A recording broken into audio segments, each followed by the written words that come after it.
All right, functions. Today we're going to go through some examples of some special properties and combinations of things.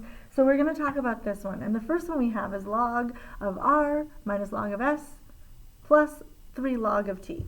So the first thing I'm going to do is if we're going to condense this, I'm going to condense this one first because it's in parentheses. So I'm going to do log, and remember this is my numerator.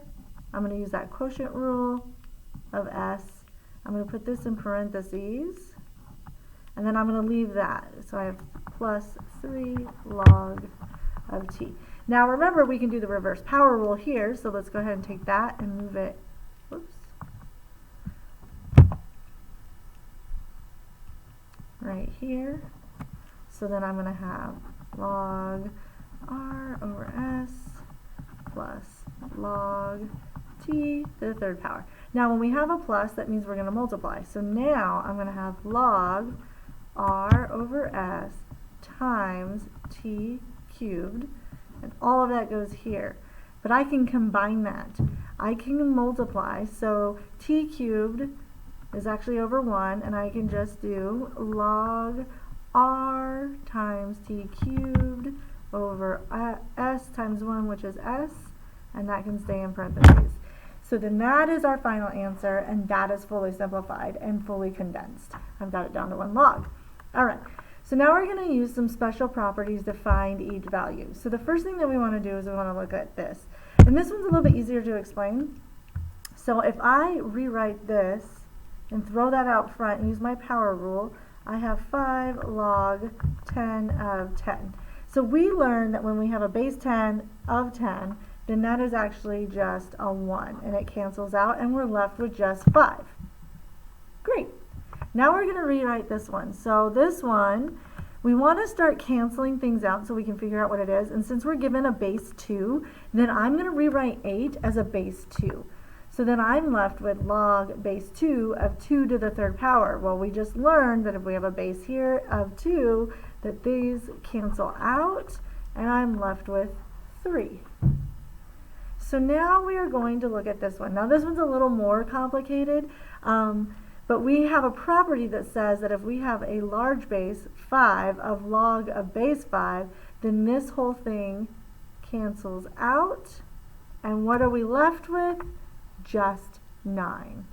So we're going to go through that. These are some simple examples of some special properties. Now we're going to get into a little bit more complicated. So the first thing that we're going to do is we're going to go ahead and use the product rule. And since we have the product rule right there, we've got it split up, log base 6 of 36 plus log base 6 of m to the 5th. Looking at this, I want to see, can I rewrite any of these as the same base? Can I rewrite log base 6, can I write 36 as a base of 6? Well, I can. It would be 6 squared. So I could do that. And I can't really change m, so I'm not going to. So now I'm going to rewrite that. And the reason why I'm doing that is so that I can simplify all the way through. So then I can use, so we did the product rule, and here we simplified our bases. We made it so the bases all match. Then we're going to want to use our power rule. So I have 2, so we took the 2 in the first one, threw it out front, and the 5. And so then when I do that, but what did we just talk about? We said that this right here, this cancels out. And if that cancels out, I'm just left with 2 plus 5 logs of base 6 of m. Now I can't simplify any further. I can't write base m to a base of 6, and the 5 is right there. So I am done. That is my final answer. Now this one's a bit of a doozy, so sit down, buckle your seatbelts, and get ready. All right, the first thing we're going to do is rewrite this as an exponential. I want that square root to be represented as an exponent so I can deal with it in my logs. So then I have log base 2 of 9z to the 1/2. Then I'm going to use my product rule. I know that the 1/2 goes both with the 9 and the z. So since I know that, then I'm going to take care of it. Then I'm going to get 1/2 log base 2. I did the power rule. So we did rewrite, or exponentiate, I guess it would be a way to say it. Then we did the product rule. Now we're using the power rule. Now, this step right here, we actually know what this, we can rewrite 9 as a perfect square, can't we? We could write it as 3 squared. So we're going to go ahead and do that because we're talking about a square root and a half power right here. And since we can do that, we're going to go ahead and do that. So 1/2 times log base 2 of 3 squared plus 1/2 log base 2 of z.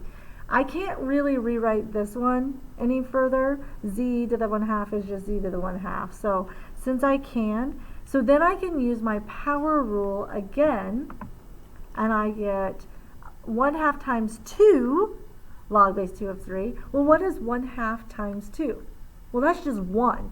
So this cancels out. And that's why I went ahead and wrote it as a perfect square, because I have a square root. I know I can find the square root of 9, which is 3. So then I'm left with log, or 1 times log base 2 of 3 plus 1/2 log base 2 of z. If you have any questions on that, please come to class and ask me. I know that this is really complicated. This would be a meeting level question. These examples on this slide would be meeting. All right, so let's do this one. So something I asked the classes is, why would I have this domain restriction? Why would I have that m needs to be greater than 0 and q cannot equal 1? Well, the reason why I would have that is if I made m 1, that would make that dividing by 0, and we do not let don't let friends divide by 0. Also, 1, the base 1, taken to any power, no matter what that power is 1. So that's why we don't want q to be 1. So the first thing that I'm going to do is the quotient rule. So I'm going to go ahead and separate that with some subtraction. Then I'm going to go ahead and use the product rule with the 8r squared. So I get log base q of 8 plus log base q of r squared minus log base q of m minus 1. Then I'm going to use the power rule. So now that I have the power rule, I got that square right here out front. I cannot do anything any further. And the reason why I know that is I can't write 8 as a base of q. I can't write r as a base of q, and I can't write this as a base of q. So I am totally done, and that is my final answer. So go ahead and make sure you get this in your notes. Okay, so this one we're going from, we've been expanding, now we're going to condense. We're going to write our way backwards. And when we were condensing, or expanding from a condensed, we ended with the power rule. So the first thing that we're going to start here is the power rule. So we're going to move that 2, where is it? We're going to move that 2 to the x and the 3 to the y. So then we use our power rule. Then we're going to go ahead and use the product rule. And then we're done. I can't write x squared as a base of a, and I can't write y cubed as a base of a. I can't get rid of that log, so I am finally done, and that is my final answer. Now if we were looking at the rules here, look through them and hit pause and see if there's any way that we could deal with this. Ooh, there's a storm. So there is no property of logarithms to rewrite logarithms of a sum. So that is something that you want to make sure that you can recognize. If you have any questions, please ask me in class. Otherwise, I hope you have a great night, and I'll see you all tomorrow. And if you aren't back because you're out in quarantine, I miss you, and I hope you come back soon. And I wish I could hit pause. Just have to figure this out. Here we go. Okay, have a great day. Bye.